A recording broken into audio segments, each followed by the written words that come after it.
दोस्तों स्वागत है आपका अपने YouTube channel Y study centre 2.0 में। हम आज अगले कोशिकांग सीलिया और फ्लैजिला के बारे में पढ़ेंगे दोस्तों। तो आइए शुरू करते हैं आज की अपनी यह क्लास। दोस्तों हम आज पढ़ेंगे सीलिया। सीलिया को हिंदी में पक्षमाप बोलते हैं दोस्तों।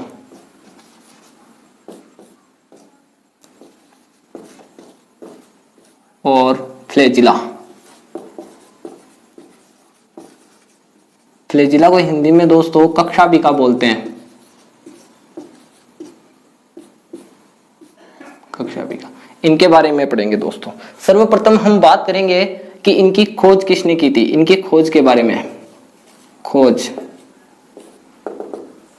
दोस्तों एक वैज्ञानिक थे जिनका नाम है एंटोनी वॉन लुवेनहोक।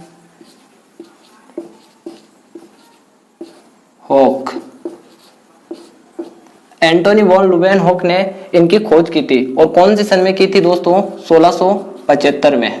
1675 ईस्वी में इनकी खोज की थी दोस्तों। अब बात करते हैं यह सीलिया और फ्लैजिला, इनका निर्माण कैसे होता है। तो इनके निर्माण की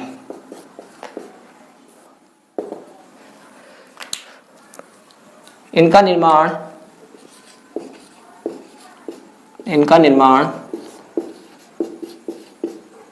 तारककाय के द्वारा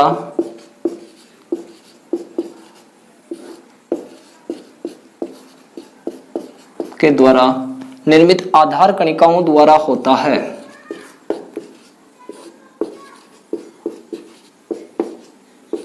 आधार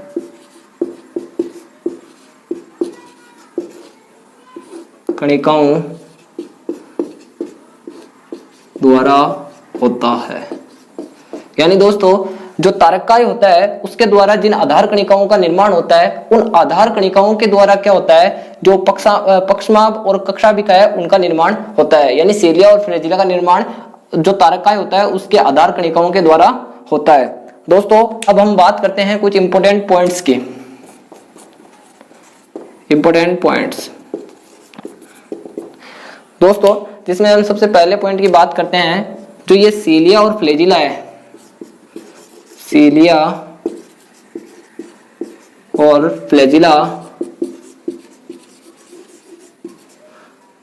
गमन एवं चलन से संबंधित कोशिकाओं में पाई जाती है।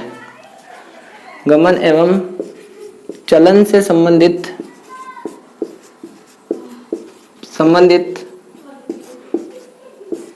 कोशिकाओं में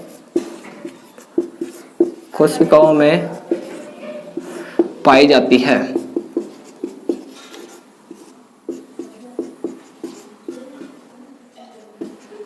यानी दोस्तों जिन कोशिकाओं को क्या होती है, गमन करने की और चलन करने की आवश्यकता होती है।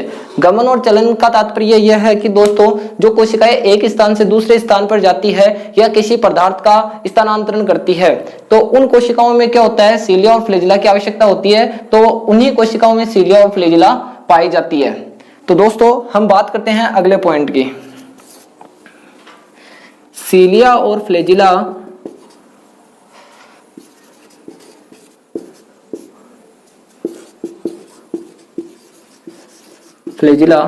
की आंतरिक संरचना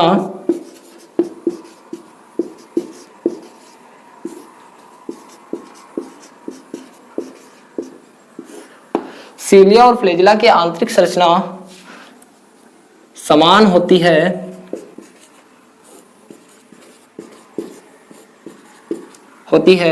जबकि बाह्य संरचना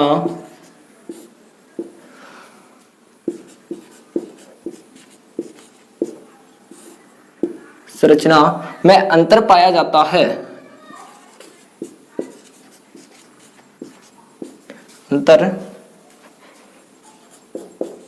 पाया जाता है।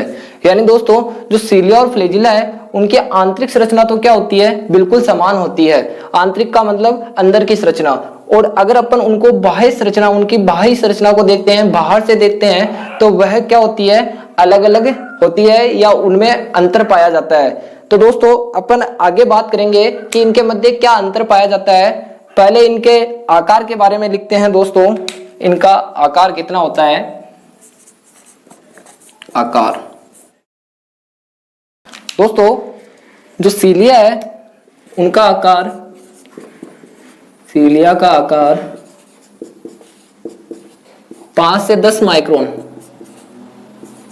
माइक्रोन होता है।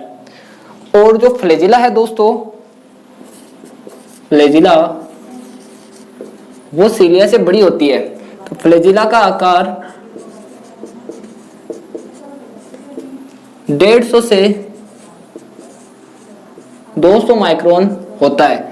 यानी दोस्तों जो सीलिया होती है वो क्या होती है, छोटी होती है आकार में, और जो फ्लैजिला होती है वो आकार में बड़ी होती है। दोस्तों आप इसका स्क्रीनशॉट लेकर अच्छे से नोट्स बना सकते हैं। हम आगे बात करते हैं इनके मध्य अंतर की, यानी जो सीलिया और फ्लैजिला है उनकी आंतरिक संरचना तो क्या है, बिल्कुल समान है, लेकिन जो बाह्य संरचना है उसके अंदर क्या क्या अंतर है, तो हम अब आगे अंतर देखते हैं। अब हम बात करते हैं सीलिया और फ्लैजिला के मध्य अंतर की। अंतर यानी difference between cilia and flagella. दोस्तों इस साइड हम सीलिया लिखेंगे, इस साइड हम फ्लैजिला लिखेंगे। फ्लैजिला दोस्तों हमने लास्ट में यही बात की थी कि इनका आकार क्या होता है, छोटा होता है। यानी सबसे पहले अपन साइज की बात करेंगे दोस्तों। सीलिया का आकार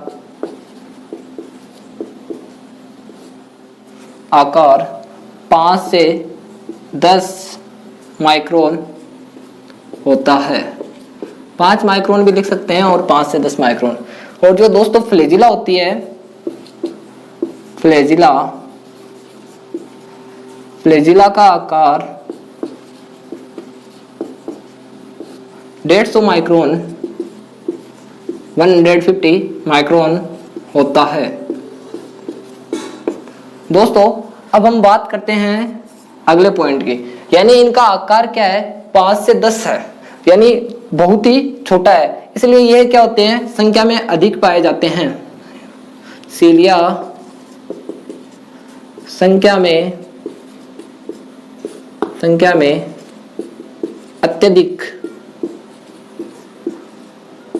अत्यधिक पाए जाते हैं।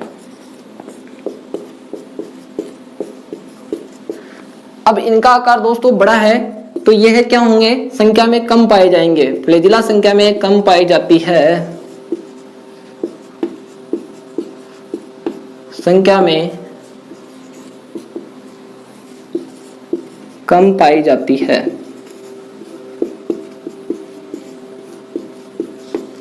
अब दोस्तों यह संख्या में अत्यधिक या अधिक है, तो क्या होगा दोस्तों, इनको गिना नहीं जा सकता। जिस प्रकार अपने सिर के बाल क्या है, बहुत ज्यादा है, तो इनको गिनने में ना मुश्किल होगी। मुश्किल क्या, यह नामुमकिन कार्य है, यानी हम गिन ही नहीं सकते। तो अपन अगला अंतर यही लिखते हैं, इस कारण इन्हें गिना नहीं जा सकता।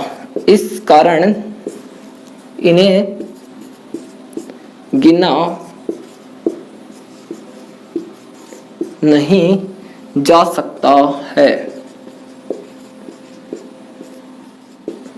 यानी यह अनकाउंटेबल होते हैं और यह काउंटेबल होते हैं। इनको गिना जा सकता है।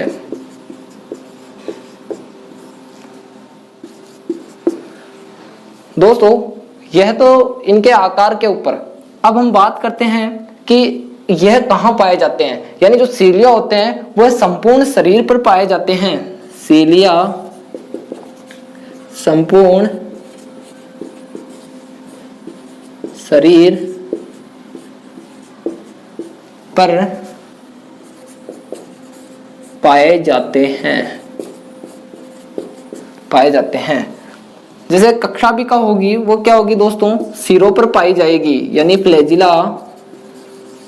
फ्लैजिला को हिंदी में बोलते हैं दोस्तों कक्षाभिका। फ्लैजिला सिरों पर पाई जाती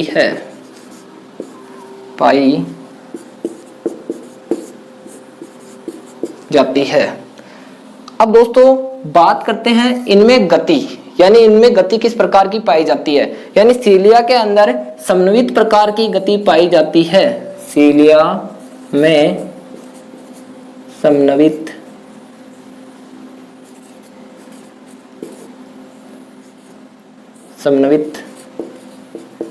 प्रकार की गति पाई जाती है। समन्वित प्रकार का मतलब होता है दोस्तों पेंडुलम मूवमेंट। पेंडुलम मूवमेंट का मतलब होता है दोस्तों, आपने पेंडुलम वाली घड़ी देखी होगी, यानी उसका पेंडुलम क्या होता है, कभी इस दिशा में कभी इस दिशा में, यानी कभी उस दिशा में कभी इस दिशा में। उसी प्रकार जो सीलिया होते हैं उनमें भी ये क्या होती है, समन्वित प्रकार की गति होती है। यानी जितने भी सीलिया होते हैं वह एक ही तरफ मुंह करते हैं, यानी कि जैसे सारे के सारे सीलिया इस तरफ मुंह करेंगे तो सारे जितने भी संपूर्ण शरीर पर सीलिया वो क्या करेंगे, इस तरफ मुंह करेंगे। और अगर इस तरफ मुंह कर रहे हैं तो सारे के सारे सीलिया इस तरफ मूवमेंट करेंगे। तो यह होती है समन्वित प्रकार की गति। और जो फ्लैजिला में गति होती है दोस्तों, फ्लैजिला में स्वतंत्र गति पाई जाती है।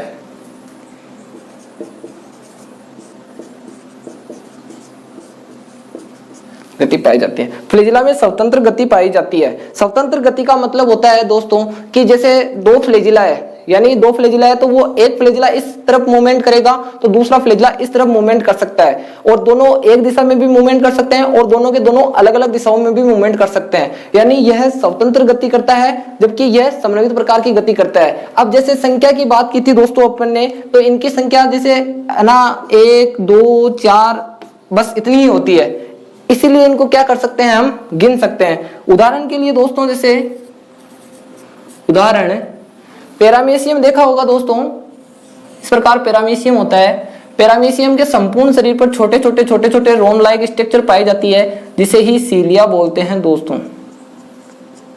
पैरामीशियम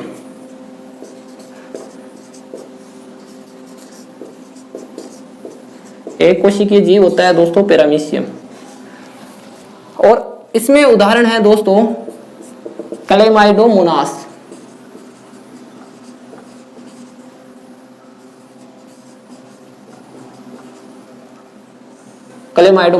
क्लेमाइडोमोनास इस प्रकार का एक जीव होता है जिसके सिरों पर इस प्रकार फ्लैजिलाए पाई जाती है।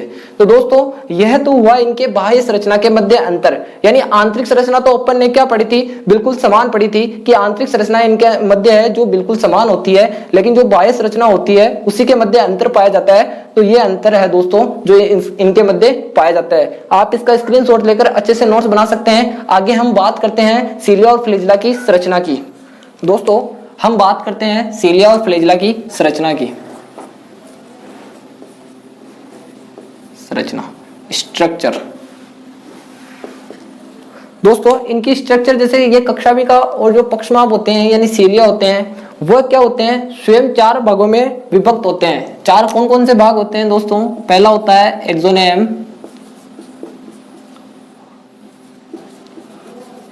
एक्सोनेम, जिसे शाफ्ट भी बोल सकते हैं, शाफ्ट। दूसरा होता है दोस्तों बेसल प्लेट,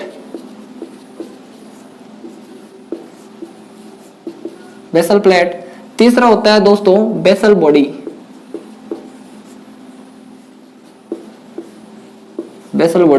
और चौथा होता है दोस्तों रूटलेट्स।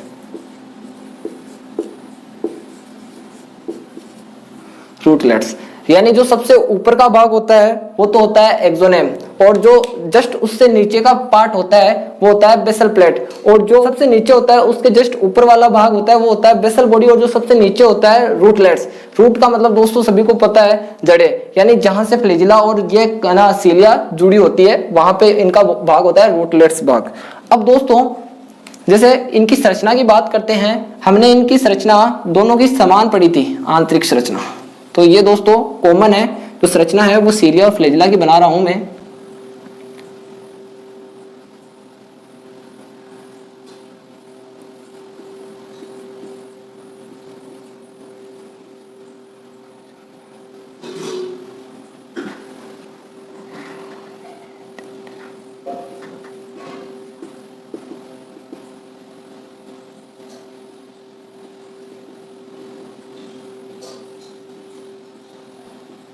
ये दोस्तों सीलिया और फ्लैजिला की आंतरिक संरचना है, सीलिया और फ्लैजिला।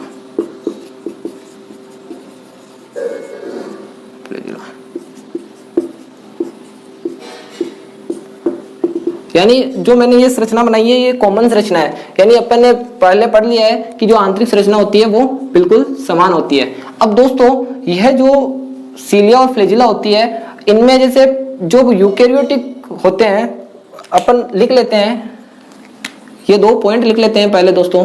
जैसे यूकेरियोटिक में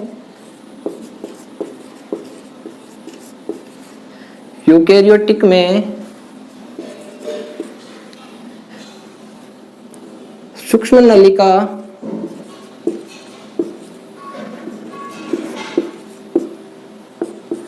नलिका व्यवस्था 9+2 पाई जाती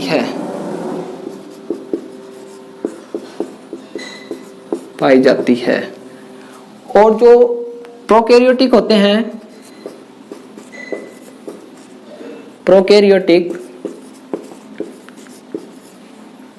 प्रोकैरियोटिक में सूक्ष्म नलिका व्यवस्था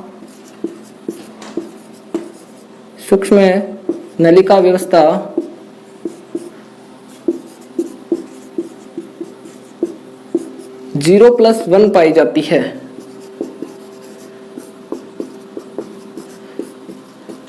दोस्तों मैं आपको अभी समझा दूंगा कि सूक्ष्म नलिका व्यवस्था 9+2 और 0+1 क्या होती है। सबसे पहले अपन इसका नामांकन कर लेते हैं। जैसे यह जो नौ सूक्ष्म नलिकाएं होती है, वह तो क्या होती है, परिधि पर पाई जाती है। जैसे मैंने ये बनाई है 1 2 3 4 5 6 7 8 और 9, ये जो 9 सूक्ष्म नलिका है वो तो क्या होती है, परिधि पर पाई जाती है। और जो ये 2 सूक्ष्म नलिकाएं हैं वो क्या होती है, केंद्र पर पाई जाती है। और ये जो प्रत्येक सूक्ष्म नलिका होती है वो 2 उपतंतुओं से मिलकर बनी होती है। यह पॉइंट भी लिख लेते हैं दोस्तों।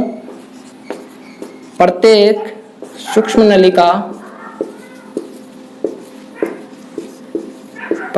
नलिका 2 उपतंतु या नलिका से मिलकर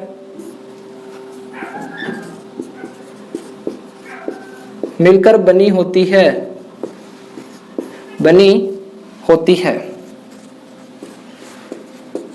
उन उपतंतुओं का नाम क्या है दोस्तों? जैसे 2 उपतंतु होते हैं, पहला उपतंतु ए और दूसरा होता है उपतंतु बी।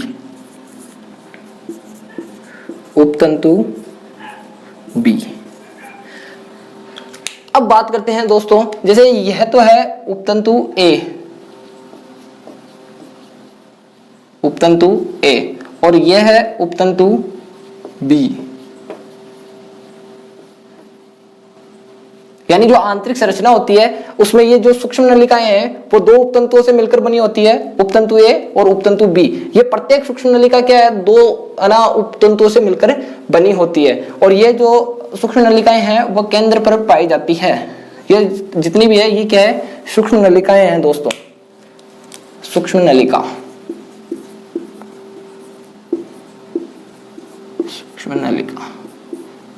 अब जो ये सीलिया और फ्लैजिला है दोस्तों, वो इन्हीं ही सूक्ष्म नलिकाओं द्वारा क्या करते हैं, गति करते हैं। यानी आप अगर लिखना चाहो तो यह पॉइंट भी लिख सकते हो, सीलिया और फ्लैजिला सूक्ष्म नलिका द्वारा गति करते हैं। लिखवा देता हूं दोस्तों, सीलिया और फ्लैजिला सूक्ष्म नलिका द्वारा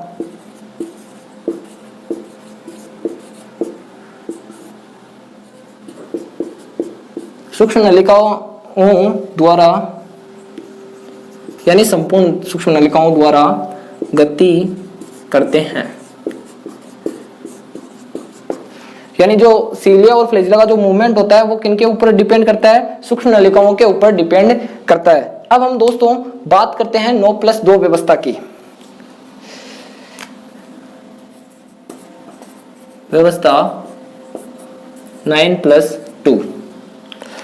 अब ऊपर अपन ने पढ़ लिया है कि यह व्यवस्था किस में पाई जाती है दोस्तों, यूकेरियोटिक में। यूकेरियोटिक जितने भी जीव होते हैं उनमें 9+2 व्यवस्था पाई जाती है अगर सीलिया और फ्लैजिला पाई जाएगी। और सीलिया और फ्लैजिला कौन सी कोशिकाओं में पाई जाती है, जो गमन एवं चलन से संबंधित कोशिका होती है उन्हीं के अंदर पाई जाती है। अब ये जो 9 है ना सूक्ष्म नलिका होती है परिधि पर उपस्थित होती है, 9 सूक्ष्म नलिका परिधि पर पाई जाती है,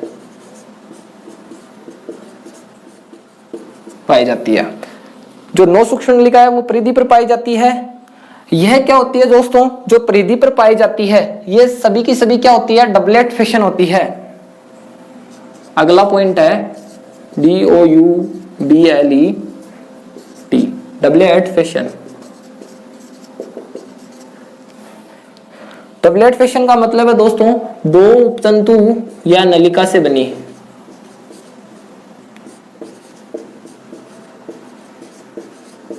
नलिका से बनी होती है।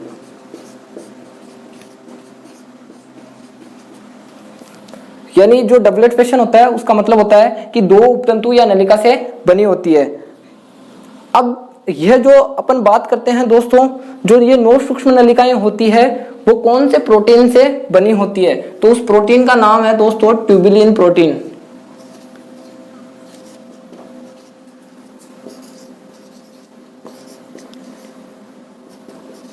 ट्यूबिलिन प्रोटीन से बनी होती है। अब हम बात करते हैं दोस्तों इन 2 की। यह जो 2 होती है वह क्या होती है, केंद्र में, यानी यह क्या है, सेंटर है, सेंटर में पाई जाती है। यह केंद्र में पाई जाती है। और दोस्तों ध्यान रखना, जो सूक्ष्म नलिकाएं केंद्र पर पाई जाती है वह हमेशा सिंगलेट फिशन होती है। सिंगलेट फिशन, यह हमेशा क्या होती है, सिंगलेट फिशन होती है। और जो परिधि पर पाई जाती है वो हमेशा क्या होती है, डबलेट फिशन होती है। और जो केंद्र पर पाई जाती है वो डाइनिन प्रोटीन से बनी होती है।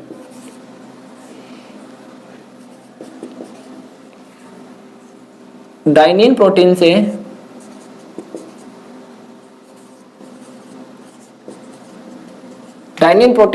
बनी होती है। अब यही दोस्तों इनके मध्य अंतर है। मतलब अगर आप अंतर देखना चाहो, अगर आप दोनों की तुलना करोगे कि 9+2 व्यवस्था क्या होती है, तो वापस समझा देता हूं।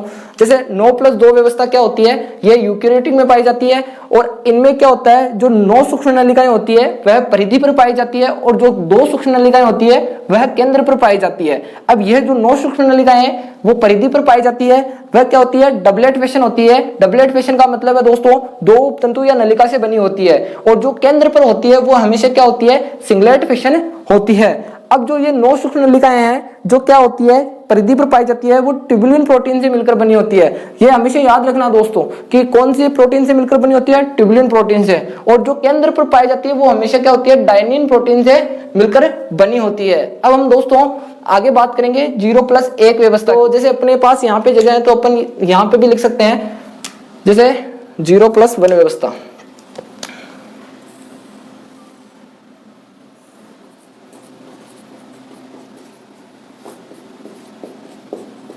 अब अपन ने पहले पढ़ लिया कि 0+1 व्यवस्था कहां पाई जाती है, प्रोकैरियोटिक में पाई जाती है। जो प्रोकैरियोटिक जीव होते हैं उनमें 0+1 व्यवस्था पाई जाती है।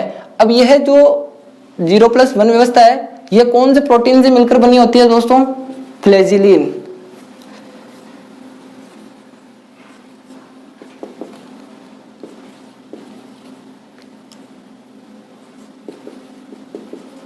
यह हमेशा फ्लैजिलिन प्रोटीन से मिलकर बनी होती है। दोस्तों प्रोकैरियोटिक में जो सीलिया और फ्लैजिला की सूक्ष्म नलिका व्यवस्था होती है वह क्या होती है, 0+1 होती है और फ्लैजिलिन प्रोटीन से निर्मित होती है। अब आप दोस्तों इनका स्क्रीनशॉट लेकर अच्छे से नोट्स बना सकते हैं। हम आगे इनके प्रकार और इनके कार्य के बारे में चर्चा करेंगे। दोस्तों अब हम बात करते हैं फ्लैजिला के प्रकार की।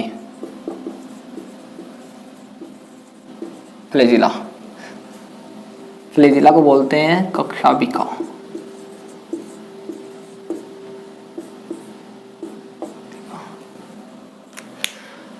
दोस्तों ये जो फ्लैजिला है वह 2 प्रकार की होती है।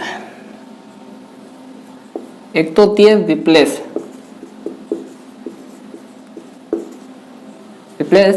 एक होती है टिन सेल।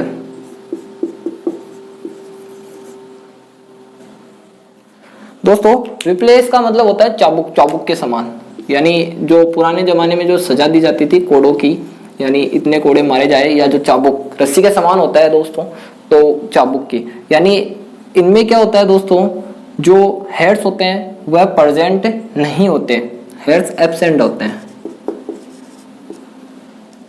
एब्सेंट। हेड्स का मतलब होता है दोस्तों रोम, जो अपने शरीर पर जो रोम पाए जाते हैं उस प्रकार के रोम अनुपस्थित।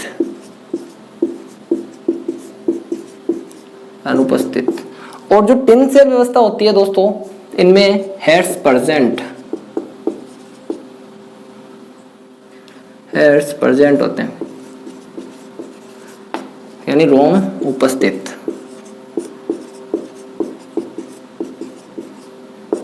यानी यह दिखने में किस प्रकार की दिखेगी दोस्तों, यानी यह क्लेमाइडोमोनास है, इसमें जो विप्लेस होती है वह इस प्रकार की दिखती है, और जो टिन सेल होती है दोस्तों उसके ऊपर इस प्रकार हेड्स पाए जाते हैं। यानी जिस फ्लैजिला के ऊपर हेड्स प्रेजेंट होते हैं वह होती है टिन सेल, और जिसके ऊपर हेड्स एब्सेंट होते हैं वो होती है विप्लेस। दोस्तों यह तो है फ्लैजिला के टाइप्स, यानी 2 टाइप्स की होती है फ्लैजिला, टिन सेल और विप्लेस की, तो अपने इसकी बात कर ली। अब हम दोस्तों बात करते हैं सीलिया और फ्लैजिला के कार्य की। सीलिया और फ्लैजिला का कार्य।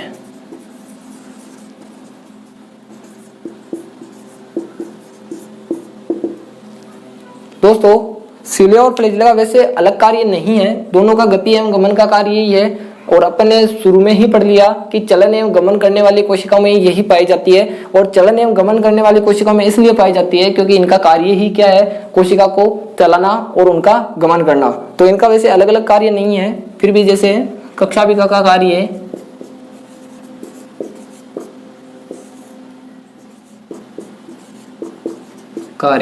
गति का होता है दोस्तों। गति मतलब एक स्थान से दूसरे स्थान पर ले जाने का। और जो पक्षमाभ होते हैं, पक्षमाभ इंग्लिश में भी लिख देता हूं, फ्लैजिला। इंग्लिश नाम ही आसान है दोस्तों इनके, पक्षमाभ से अच्छा है सीलिया, याद रखो सीलिया।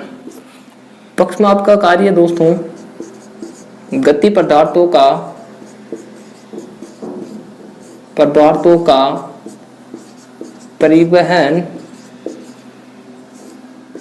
व अभिगमन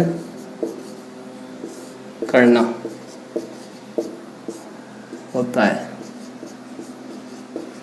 यानी दोस्तों क्या हुआ, जैसे फ्लैजिला का कार्य तो हो गया गति करने का, यानी एक स्थान से दूसरे स्थान पर भेजने का, उसी प्रकार सीलिया का कार्य क्या होगा, जो गति पदार्थ होते हैं, यानी जो पदार्थ चल रहे होते हैं या जो परिवहन कर रहे होते हैं, एक स्थान से दूसरे स्थान पर स्थानांतरित हो रहे होते हैं, उनका परिवहन करना। परिवहन का मतलब उनको उस स्थान तक पहुंचाना।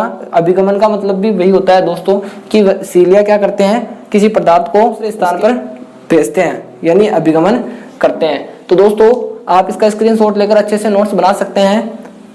दोस्तों आज की जो है यह अपनी क्लास है सीलिया और फ्लैजिला, वो यही समाप्त होती है। अगर आप हमारे चैनल पर नए हैं तो हमारे चैनल को सब्सक्राइब जरूर करें और बेल आइकन को ऑल पर सेट करें, ताकि हमारी हर कक्षा की नोटिफिकेशन आपके पास सबसे पहले आए। जय हिंद दोस्तों।